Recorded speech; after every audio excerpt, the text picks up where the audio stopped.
खबर उत्तर प्रदेश के बलिया जनपद से है, जहां बांसडीह स्थित शिक्षा का मंदिर कहे जाने वाले मातृशक्ति स्नातकोत्तर महाविद्यालय में रजत जयंती वर्ष पर प्रबुद्ध वर्ग सम्मेलन, पुस्तक विमोचन, आवरण सहित अन्य कई बृहद सांस्कृतिक कार्यक्रम का आयोजन रखा गया। इसमें मुख्य अतिथि के रूप में पूर्व सांसद वीरेंद्र सिंह, मस्त विधायिका कीर्ति सिंह, पूर्व मंत्री उपेंद्र तिवारी, जननायक चंद्रशेखर विश्वविद्यालय के कुलपति संजीव कुमार गुप्ता, जनपद के अन्य महाविद्यालय के प्रबंधक, प्राचार्य सहित छात्र छात्रा व गणमान्य लोगों ने इस कार्यक्रम में शिरकत की। विद्यालय परिवार से आए हुए सभी मुख्य अतिथियों का सम्मान स्वागत किया, स्मृति चिन्ह भेंट किया और कार्यक्रम की शुरुआत महाविद्यालय में हुई। मां सरस्वती की प्रतिमा का अनावरण किया।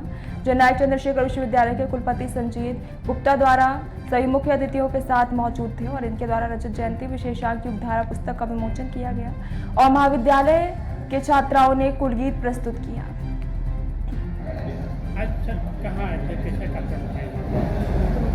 जैसा कि ये मातृशक्ति महाविद्यालय बांसडीह में आना हुआ है और आज इस महाविद्यालय का जो है 25वां वर्ष यानी रजत जयंती वर्ष मना रहे हैं और उस अवसर पर जैसा कि आप सबको विदित है आज मातृशक्ति दिवस भी है, तो मदर्स डे आप लोगों ने नाम सुना है। तो ये बड़ा अच्छा सुखद संयोग है कि इस महाविद्यालय का नाम भी मातृशक्ति स्नातकोत्तर महाविद्यालय है। इस अवसर पर यहाँ रजत जयंती के कार्यक्रम में आना हुआ है। दूसरी रही बात, सबसे महत्वपूर्ण तो ये लगा इस महाविद्यालय में आने पे कि माँ सरस्वती जो ज्ञान की दायिनी इसका मुख्य रजत जयंती समारोह है, इसमें बहुत कार्यक्रम चलते हैं। तो पिछले 1 माह से चल रहा है, तो छोटे बड़े कार्यक्रम दूसरे तीसरे दिन हैं, लेकिन कार्यक्रम के माध्यम से कुछ शिक्षा तो राष्ट्रीय शिक्षा नीति है, नेशनल एजुकेशन पॉलिसी। प्राय लोग पढ़ते थे न्यू एजुकेशन पॉलिसी NEP, लेकिन NEP का तात्पर्य है नेशनल एजुकेशन पॉलिसी, राष्ट्रीय शिक्षा। तो राष्ट्रीय शिक्षा नीति के तहत ही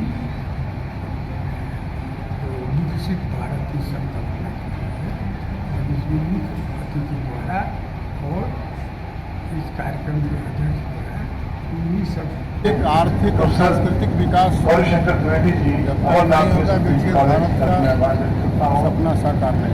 कृषि व्यवस्था, कृषि अर्थव्यवस्था, देश में कृषि अर्थव्यवस्था को शक्तिशाली बना रही है और इस देश में जो राजनीतिक क्षेत्र में भरोसे का संकट है, इसका समाधान करना।